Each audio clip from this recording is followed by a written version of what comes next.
नमस्कार प्रिय साथियों और कहानी जीवन के लिए इस श्रृंखला में एक छोटी सी कहानी आपको सुनाने जा रहा हूं और ये कहानी है आशा के ऊपर आधारित होप। आपको मालूम है कि आशा ही जीवन है। एक बार एक बहुत बड़ा उद्योगपति होता है, अरबों का उसका व्यापार चलता है, लेकिन दुर्भाग्यवश व्यापार में घाटा हुआ और वो उद्योगपति सड़क पे आ गया, दाने दाने को मोहताज हो गया। बहुत तंगदिली में चलने के बाद उसने सोचा कि ये जीवन ठीक नहीं है, क्यों ना आत्महत्या करके जीवन का अंत किया जाए। और इस इरादे से वो पास के नदी में छलांग लगाकर अपना जीवन समाप्त करने के मकसद से आत्महत्या करने के लिए निकल पड़ा। साथियों, जब नदी के नजदीक पहुंचा तो सोचा कि क्यों ना पार्क में बैठकर 1 मिनट ईश्वर की याद कर लूं। पार्क में बैठा था, उतने में वहां पे एक दूसरे बेंच पर एक बहुत बुजुर्ग आदमी बैठा था। वो खड़ा होकर उस निराश उद्योगपति के पास आया कि भाई क्या बात है, इतने निराश क्यों बैठे हैं। उसने उसे अपनी पूरी व्यथा सुनाई कि मैं आत्महत्या करना चाहता हूं, बहुत बड़ा उद्योगपति था, घाटा हुआ, मैं जीना नहीं चाहता हूं। उस बुजुर्ग आदमी ने उसकी पीठ थपथपाई कि डोंट वरी, चिंता मत करो, मैं तुम्हें $5 मिलियन का चेक देता हूं आज के दिन, और अगले साल इसी दिन मुझे लौटा देना, और इस $5 मिलियन से जो कुछ भी आप काम कर पाए करें, अपने व्यापार को संभालें और आत्महत्या करने का इरादा छोड़ें।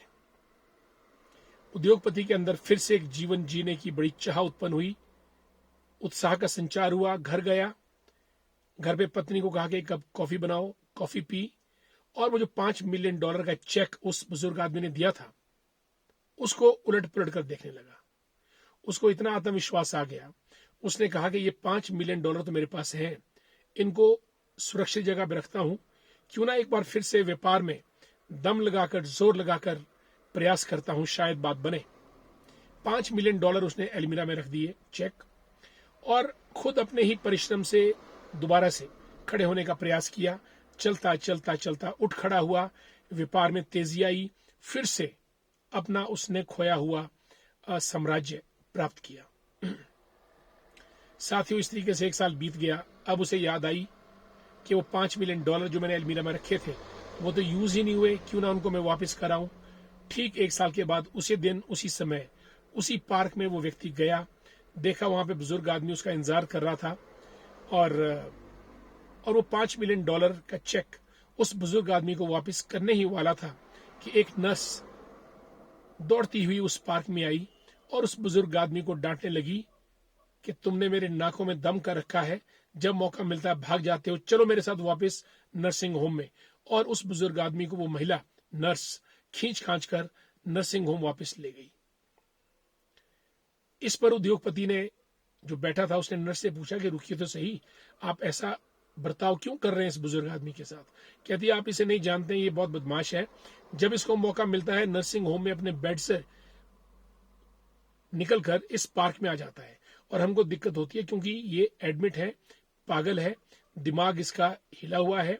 किसी दौर में ये आदमी बहुत रिच बनने की चाहत थी और रॉक डी फेलर बनना चाहता था, और अमेरिका का सबसे बड़ा उद्योगपति, करोड़पति, अरबपति रॉक डी फेलर था, आपको मालूम है।